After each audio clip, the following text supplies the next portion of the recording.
You're listening to One Decision, the podcast that looks at the choices that shape our world.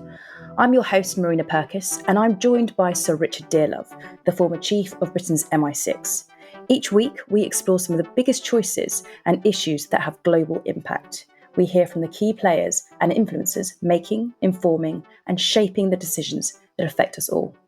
So, with the polls predicting Conservative wipeout at the general election, we wanted to talk about what this means for the future of British foreign policy.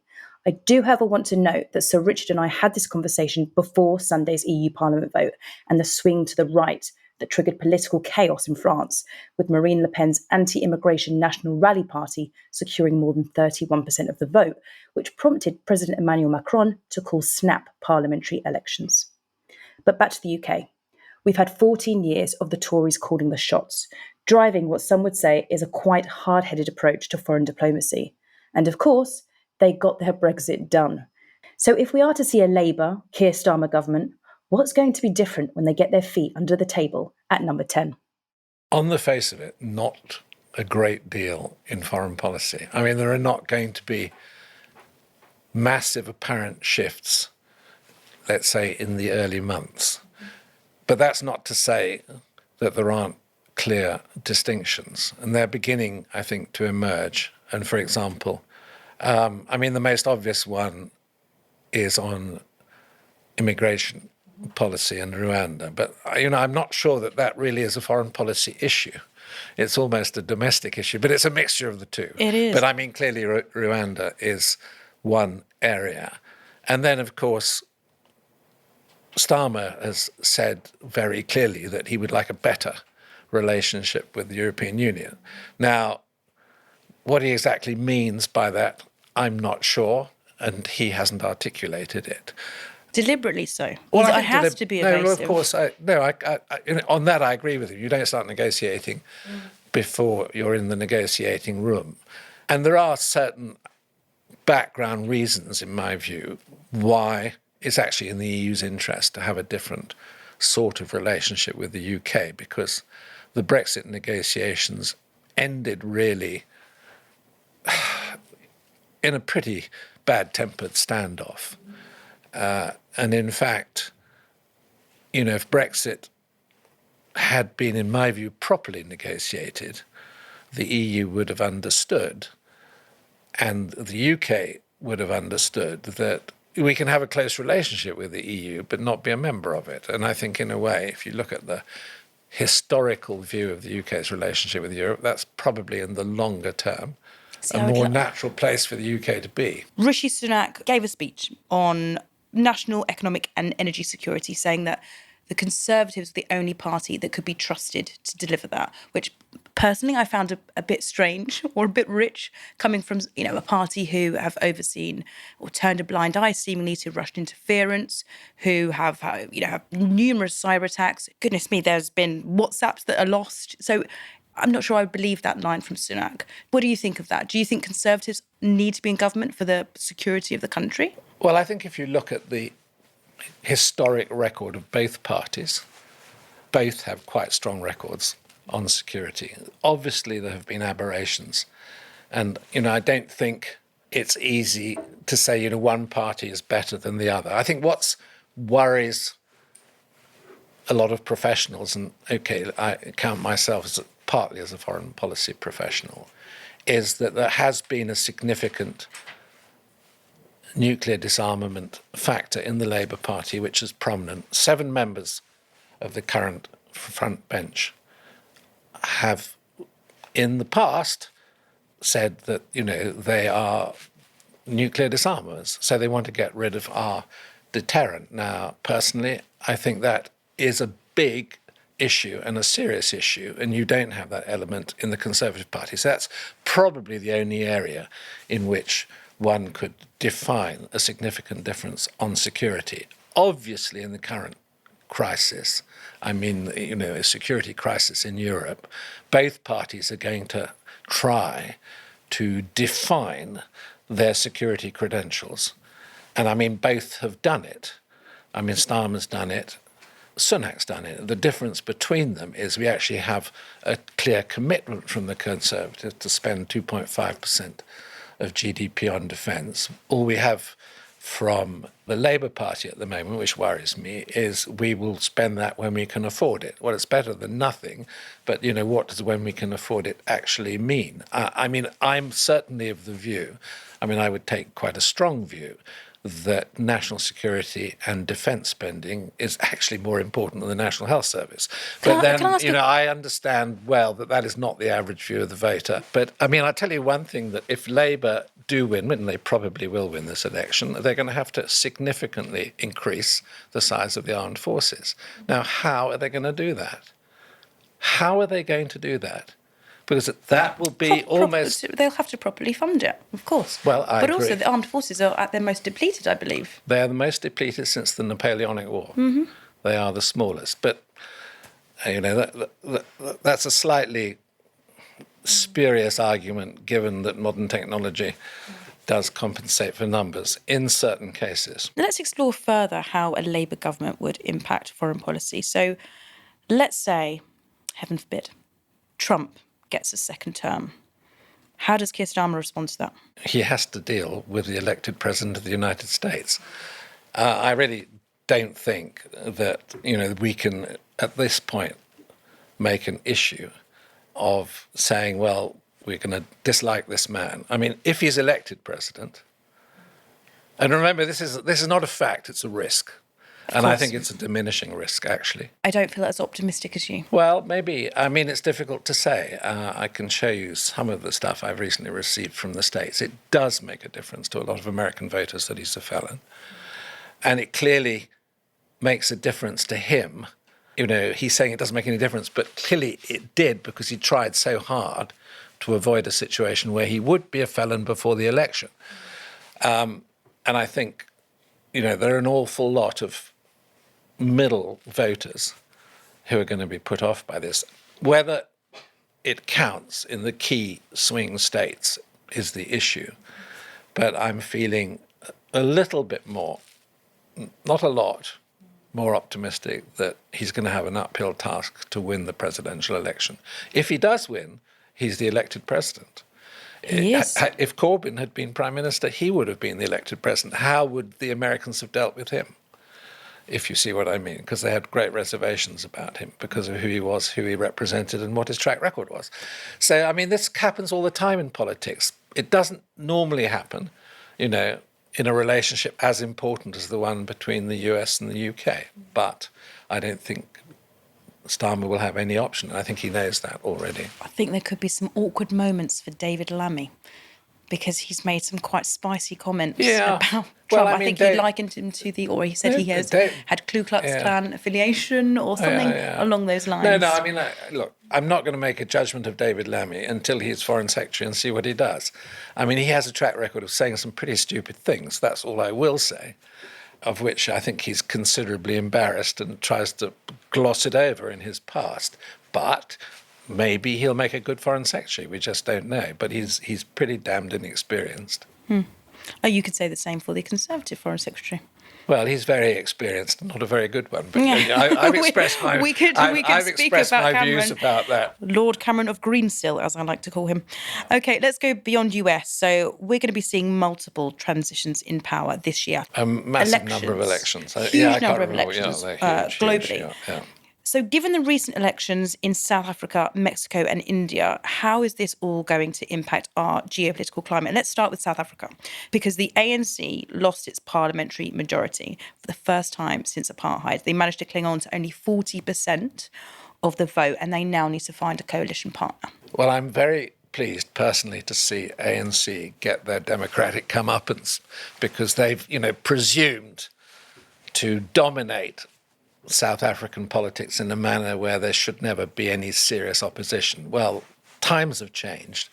Unfortunately, the two split-off ANC parties, Malema and Zuma, are not particularly reputable, either of them. And it would be worrying, I think, if the ANC goes back into alliance either with Malema or with Zuma. But then the alternative is whatever the other group is called, the centrist group, the Democratic Alliance, I think it's called. I don't know. I think, South Africa faces, its economy is in a mess, a total mess. 32% unemployment. Yeah, it's terrible. And the ANC have really failed. And of course, that's why they've effectively lost this election. So let's see how the situation unfolds. I mean, they are an important, hugely important player, in the sort of developing world, and in the sort of southern global arc. They are effectively the African superpower, so they have a lot of moral influence over other African countries. And I think actually Cyril Ramaphosa is an admirable individual, but he hasn't really been a very successful leader. I mean, what the UK's relationship will be, I think it's hard to say. I don't see our policy on South Africa essentially changing very much. I mean, whatever government comes in, we'll have to deal with. But I mean, and Ramaphosa is going to have to build a coalition, and it's not clear how he's going to do it. Do you think there's going to be any repercussions of what's going on in South Africa on the war in Ukraine and also Israel-Gaza? Not really. Okay, good. I mean, not particularly. And the only thing is that South Africa have led on this ICJ case in relation to Gaza. So, yeah, I mean, there is some resonance because of that. On Ukraine, I don't think at the moment they're particularly significant influence or a significant player. They could be an influence on the Gaza issue, yes. Okay, and let's move on to Mexico. So Mexico have now elected Claudia Sheinbaum, who I'm quite liking the sound of. She is Mexico's first female president. She's a climate scientist with a PhD, a Nobel Prize. She's a feminist, she's a leftist, she's a pro-Palestinian Jew. So what impact is this going to have? Quite frankly, the UK's relations with Mexico are reasonably good, but it's a peripheral interest for the UK. It's really crucial to the United States. I was going to say, how's Trump, again, maybe I'm being pessimistic and I'm thinking Trump's going to get in. How does he deal? I mean, they're neighbours. How does he deal with someone like that? Well, I mean, she's clearly conducted a very good campaign. She's a protege of her predecessor, whose social programme has clearly been a big deal. But I mean, Mexico's problems are massive. There's a certain amount of social endorsement of her as a political candidate, but, I mean, Mexico, I don't like to say it, but it's almost like a sort of aircraft carrier for crime. And okay, you can say that the driver of crime is the demand for drugs in the United States, and it's the United States' responsibility to reduce that demand, which it is. But the situation in Mexico is pretty parlous, and it would be great if she can make progress on sorting that out. I think her initial appearances politically, she seems very impressive. Yeah. And like you, I think one could be rather enthusiastic about her arrival in power. Mm-hmm. It's definitely a welcome arrival. She's clearly intelligent, she's very fluent, she's impressive. She's got a job on her hands, my goodness. But I was reading that there were nearly 30,000 assassinations of political candidates and journalists in a year. It's absolutely horrendous. And one country I wouldn't go to at the moment because it's too dangerous is Mexico. I'm sure you could find yourself a nice 5-star resort that was gated. It'd be fine. But does someone want to go to a 5-star resort in Mexico? Not me. True. Well, let's hop over to India instead. So in India, Modi's alliance in the elections fell short of winning the majority in parliament, which now leaves him in a weakened position. Terrific news. Terrific. Why is it terrific? Because it means that democracy in the world's largest democracy works and works well. And it means that Modi cannot pursue in this ruthless fashion a pretty exclusive nationalist policy which has all sorts of side effects and knock-ons which are highly undesirable for India's future. Sort of exaggerating the division in India between Hindu and Muslim by being an aggressively Muslim party.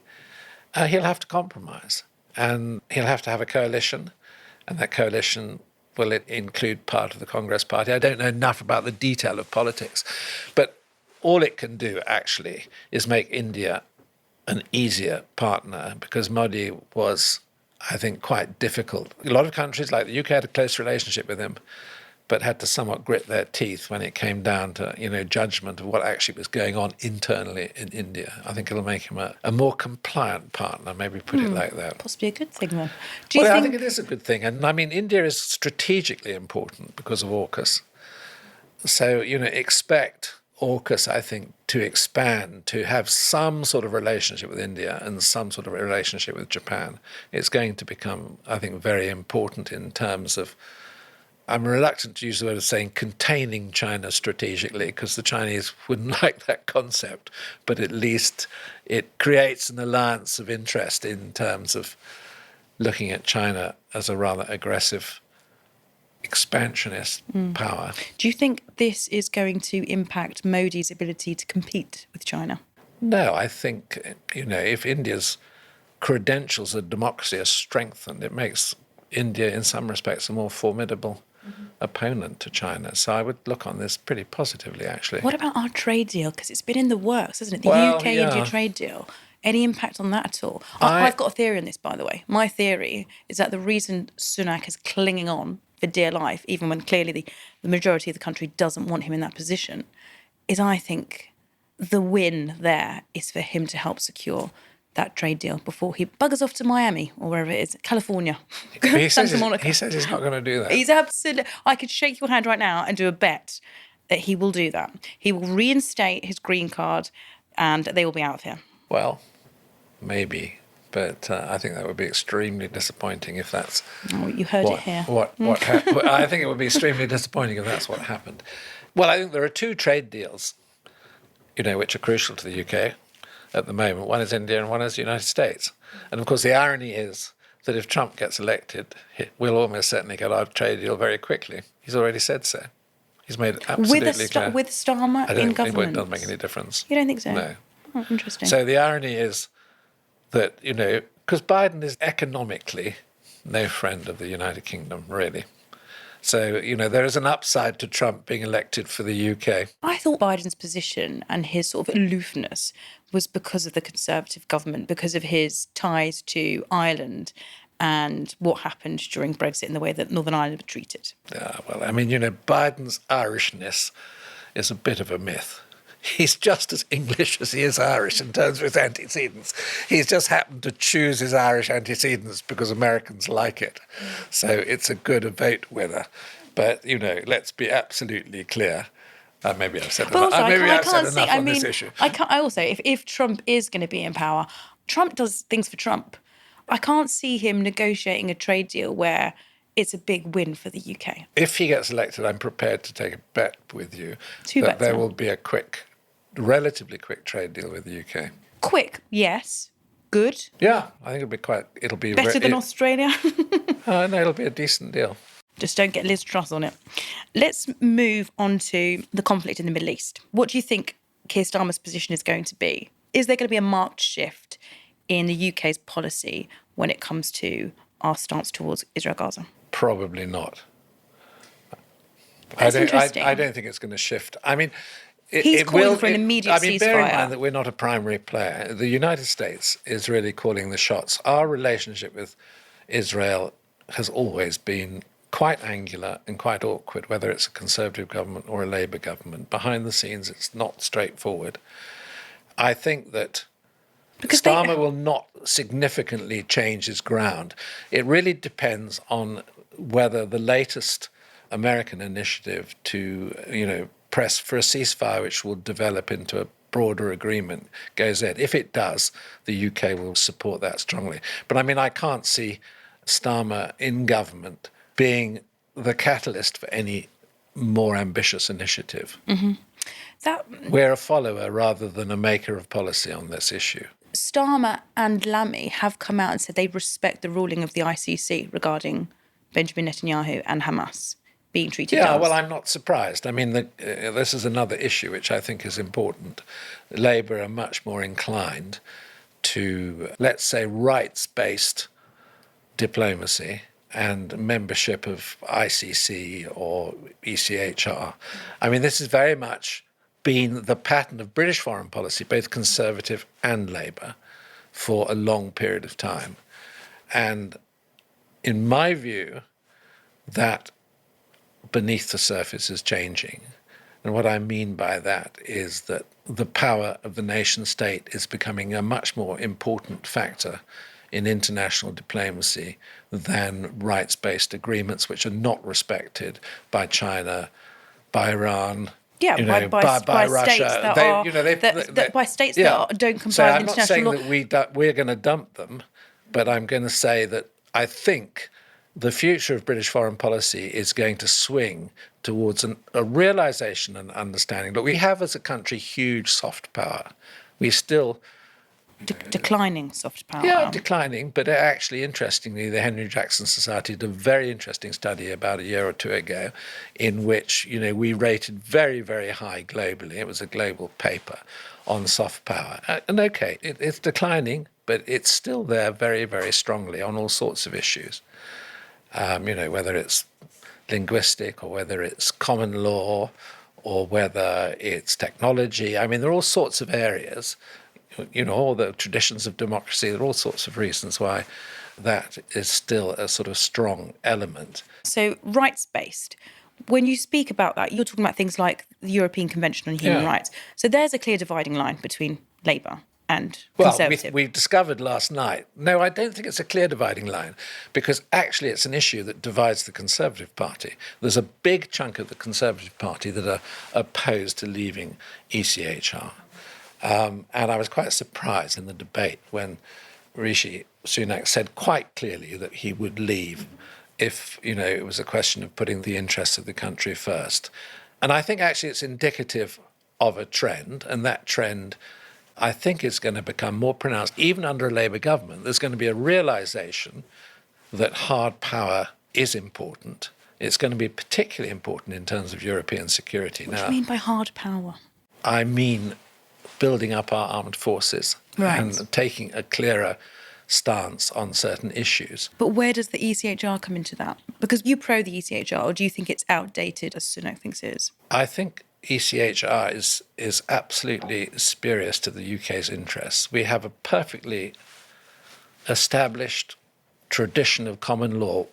Why do we submit ourselves? It doesn't always work, Richard. Why do we submit ourselves to the jurisdiction of a foreign court? Because you need sometimes there to be an arbiter that goes higher than that. If you look at the Hillsborough disaster, those victims seeking that justice, if it were not for the ECHR, they would not have made the progress that they did. That's not entirely true, but I'm not going to argue the point, because the judge that conducted that came out very clearly in the inquiry that it could have been resolved under common law. Anyway, if the state comes for us, where do we go? And especially when you see... You have habeas corpus, you have all the traditions of common law that protect the rights of the individual. The ECHR has got, as Starmer said, it's got Churchill's fingerprints on it. It was set up to make sure that what happened in the 1930s, 1940s never happens again. And actually, the reason for exiting it, as Sunak would have us do, to basically be able to violate the rights of people coming over here to seek asylum, that to me doesn't feel spurious to what this country should be striving to achieve. I think probably is a point on which we disagree. I accept at the moment I'm in a minority on this issue, but I think over time the attitude of the country is probably going to change quite significantly. So you are pro-Rwanda policy? I am not particularly enthusiastic about Rwanda policy. I'm enthusiastic about having a realistic solution to the problems of immigration. And at the moment, it's very, very difficult for anyone to come up with a solution to, as it were, prevent illegal immigration. Legal immigration, fine. It's obviously essential to the economy. I have no problem with that at all. Illegal immigration is hugely problematic across the whole of Europe. It's going to be a defining political issue.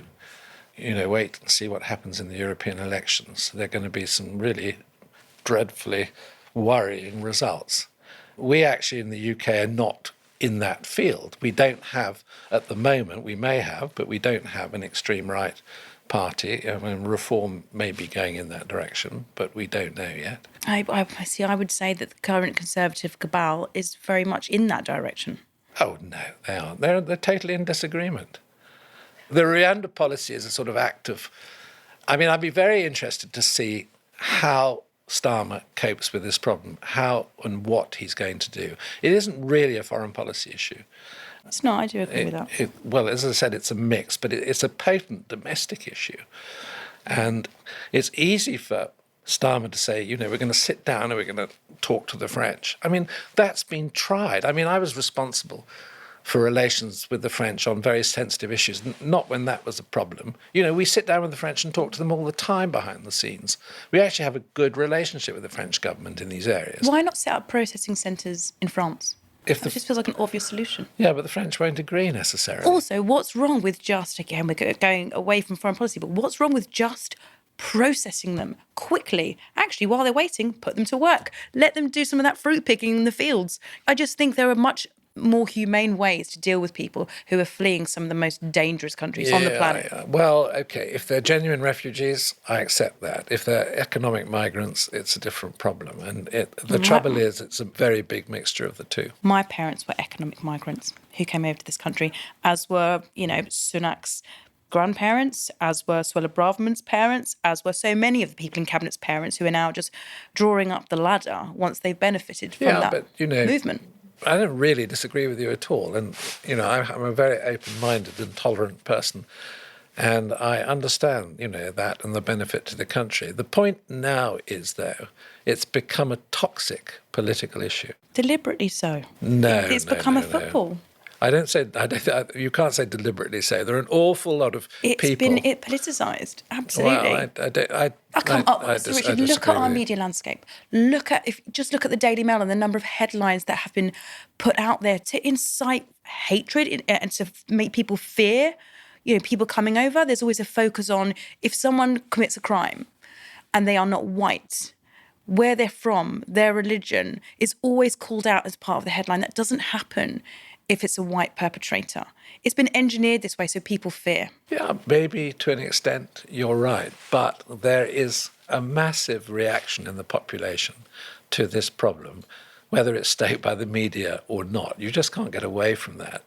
In some respects, I know the problem better in France than in the UK. The way that French identity and French culture is threatened for the average French person. This is why, Le Pen might well be the next president of France, Marine Le Pen, which is pretty catastrophic if you think about it politically. But the impact on French cities, if you go to Marseille, which I've done with the French police, and go into the ghettos of Marseille, it's terrifying. I mean, it is terrifying. So I agree that ghettos of any shape or size or form are terrifying, probably. But we're starting to see that in the UK, by the way. We're starting to see ghettos, and not just of immigrants, but also, British ghettos. Basically, we're talking about rampant, raging poverty. So I think there needs to be more done to integrate these people, to help them integrate in society, to give them jobs. Absolutely, absolutely agree with you. And, I think integration is exactly, but some of these communities are very, very reluctant to integrate. What do you think Starmer should try to do to turn down the heat when it comes to certain aggressors? So Russia, China, Iran, especially in the light of the story this week where China accused the MI6 of turning two Chinese government workers who were a married couple into spies. There's a lot of tit for tat going on. There's a lot of happens over there, happens over here. One thing I'm not going to do is comment on this arrest of this Chinese couple. All I'm going to say is that when one is in a state of hybrid warfare with Russia, a state of significant challenge from China, there is obviously going to be intelligence activity on both sides. It's a natural part of the condition. I wouldn't have called it necessarily enmity. It is with Russia, but not yet with China. So there is a lot that goes on behind the scenes. We have a significant intelligence community. It's part of the UK's sort of national security DNA. And similarly, China has a massive, huge intelligence capability, which is exercised for years in an aggressive fashion, and that continues on a constant basis. If you're making a comparison, what China and Russia are doing is hugely bigger than what the West is doing, because it's sort of built in as a central part of the sort of structures of state control. So I don't think you should be surprised, given the international situation, by that at all. I mean, every now and again, things will break into the public domain. Most of the time, they don't. It's a tricky one to navigate because we're so reliant on China. Well, For I think, trade, for that I absolutely agree with. Look, the conundrum in foreign policy for this century is how to manage the relationship with China. Mm-hmm. This is not the Cold War. The West, and I include the United States and Europe in that, have intertwined economies with China. There isn't a separation. Okay, some things are being separated, but we're still hugely interdependent for trade. We have to, as it were, take account of that and develop a policy which allows the relationship where it's beneficial and important to continue, but for the Chinese to understand that, we have our limits, we have our boundaries, and that part of the relationship is that they must respect them as we respect theirs and have respected theirs. I think we're just in a phase where we have almost a meltdown in international security. Certainly, the post-war Pax Americana has disappeared. Okay, America is still the dominant superpower. And the question now is, how we manage the Chinese relationship. And I mean, there are aspects to the Chinese relationship which remain positive. Okay, they've behaved appallingly on Hong Kong and broken the agreement of the joint declaration. But, it's still necessary for us to find a means to make this relationship operate at least to a positive degree. But the Chinese are making it very, very difficult internationally. I mean, look at their activity in the South China Sea, the provocation against the Philippines in the second Thompson Reef area, which they're claiming as Chinese waters when they're clearly the maritime waters of the Philippines. Another thing that strikes me about this is obviously you've got things like the human rights issues with, for example, the Uyghurs in China. From me as an outsider, I feel like we as a country have lost our sort of moral high ground to be able to lecture anyone on, abuses of human rights and complying with international law because of some of the positions that we've taken in the last 12 months. Oh, I think that's a bit strong. I'm seeing this I expect from my politicians to uphold a certain moral standing. And especially, and this is where Keir Starmer let me down and let many people down, you can't be a former prosecutor. You can't be a former human rights lawyer and not understand that there is a breaking of international law going on and that there are war crimes being committed in Look, I admire your idealism, but can I just... From one idealist to another. Moral foreign policy does not work. It would be wonderful if it did work. Yeah. And this is where I mean, the reassertion of the interests of the nation state. We are not in a position to lecture China on, ethical, moral issues. We do, but the Chinese don't take much notice. Why should they? No, well, I agree. And I'm very much, when Robin Cook, introduced the concept of moral foreign policy, some of us sucked our teeth. I've come from the Kissinger School of Foreign Policy, and, that is pragmatic. It is down to earth. It is practical. It takes account of national interest. It's a difficult area because there comes a point, particularly in conflict, where maybe moral judgments do become really important. But so I'm not saying this is black and white. It's a matter of emphasis. But I think at the moment it would be wonderful if we could conduct our foreign policy according to moral rules. But we would put ourselves at a severe disadvantage internationally. And interestingly, the Labour Party, as an aspiring government, show no signs of doing that. I think that Keir Starmer will be pretty pragmatic. And it's not areas of foreign policy, as far as the Labour government go, that particularly worry me. If he really has changed, and he has a track record which isn't that admirable, but if he really has changed, fine. He's putting forward a strong national security policy. He's not going to change any of the big issues. If he can conduct successful negotiations with the Europeans, great. Mm-hmm. I mean, what I would like to see is a relatively cohesive EU, which is capable of serious geopolitics, which it isn't at the moment, with the UK as its closest ally. That's my ideal European solution. I'm a European. Mm-hmm. I'm just not enthusiastic about the EU. And the EU is heading for a mighty crisis because... I think the Express has been saying this for a while. Well, but the European elections are going to be a really big problem for everybody. Van der Leyen looks as though she may lose the job unless she does a deal with Meloni, i.e. a deal with the hard right. But Meloni's an interesting one. She was very much anti-EU, and now she's a kingmaker for the EU. I think what she's decided as a pragmatist, and she is a pragmatist, that the EU is not an issue which Italy wants to fight about. Probably because they've seen what happened with Brexit. Well, I don't think it's anything to do with it. I really, really don't. No, I think it's a very good case study. I don't think it's a case study at all because it's sui generis. The UK is an island. It has a different history.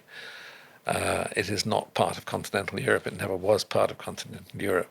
So it's a completely different issue. Mm. Okay, last question for you, Sir Richard. So I want you to imagine you're Keir Starmer or you're David Lammy. What's the first thing you're doing in terms of foreign policy when you get your feet under the desk? You ring up your primary partners internationally. So you call the President of the United States. Into his jail cell? Well, hang on. It's going to happen. It's going to be Biden. It's going to be calling up. He'll ring Biden. I think it's important that he tries to establish some sort of personal resonance with Biden. He'll ring Macron. He'll ring Scholz, and then he'll probably ring Prime Minister of Japan, Prime Minister of Australia. The relationships, it's hard to grade them. Mm-hmm. And of course, how they're graded is going to be a personal decision for him and his advisors. Mm-hmm. But, he needs to get off on the right foot. I mean, if the polls are right, he's going to have a lot of authority because he's going to have a big majority in Parliament. And he needs to establish himself as a serious interlocutor, a serious player. And I don't think there will be any significant, quick change. I mean, I think we've agreed that there is a pretty big element of continuity in foreign policy between the two parties. And probably got lots of areas, not just in foreign policy. So, I mean, the two areas where there will be immediate impact, obviously, Rwanda, but I don't think that's a foreign policy issue, really. So that will be pushed to one side. But again, no material impact there because not a single flight has taken off. No, We've just lost a shed load of money for our taxpayers. Yeah, it's peanuts. Well, I don't know. When you look at, say, for example, it's £500 million. We're looking at £500 million and the rest, which they've not disclosed. Well, it's small change, really. I agree it's a loss, but it is a loss. And then the next issue, but I think it'll take them a long time, a new government, to get to grips with talking to the Europeans because the European elections are going to have a big impact on the EU. The EU won't be ready to talk to us. That won't mature for at least a year, maybe longer, a couple of years. I mean, there might be some small concessions. But as I say, my vision is that the triumvirate of key European nations, that's UK, France and Germany, are going to have to, as it were, coordinate more closely, particularly on issues of security and defence. That's going to be really important. And there is one area where the EU probably can make a serious contribution to European security, which is to coordinate, and that's what it's good at, armaments productions across Europe, because this is going to be a big issue in holding the line for Ukraine against Russia. And it is an opportunity for the EU to show that in an area of geopolitical consequence it can make an impact. And hitherto it hasn't done that. We shall see. And of course, in 2026, we've got the first review of the Brexit trade deal as well, haven't we? Yeah, I mean, I think the Brexit issue is over time going to die a natural death. When you say that, what do you mean? Are you worried, as a Brexiteer, are you worried about Brexit in the hands of Keir Starmer? Well, I don't know. It depends what happens inside his government and inside his party. I think it would be massively retrograde. What I find extraordinary is that, the Remainers have never accepted their loss. We would have accepted it, Sir Richard, had we seen any benefit whatsoever. You've seen a huge benefit. Please, do tell. We are an autonomous country. We can make our own foreign policy and we can make our own security policy. To go back to our preliminary conversation, if we had still been in the EU, Starmer would not have been able to put VAT on private school fees because it's illegal in the European Union. There you go. You found a benefit. Did you know that? I actually knew it was linked. So I know that Richard Tice, he wanted to appeal the decision, but he can't because of our withdrawal from the EU. Yeah. Very interesting, of all people, Richard Tice to fall victim to that. So there you go. Interesting. Right, lots to play for. So there's a big benefit in terms of class warfare for the Labour Party in not being in the EU. Always. All the roads lead to Brexit. Thank you so much, Sir Richard. Been a great discussion. Good discussion. That's it for this week's episode of One Decision. We drop new episodes every Thursday. Like and subscribe so you never miss an episode. And drop us a line. Tell us your thoughts. What decisions have impacted you where you live? You can write to us. Our email is onedecision@onedecisionpodcast.com. And from me and the team, thank you for listening and see you next time.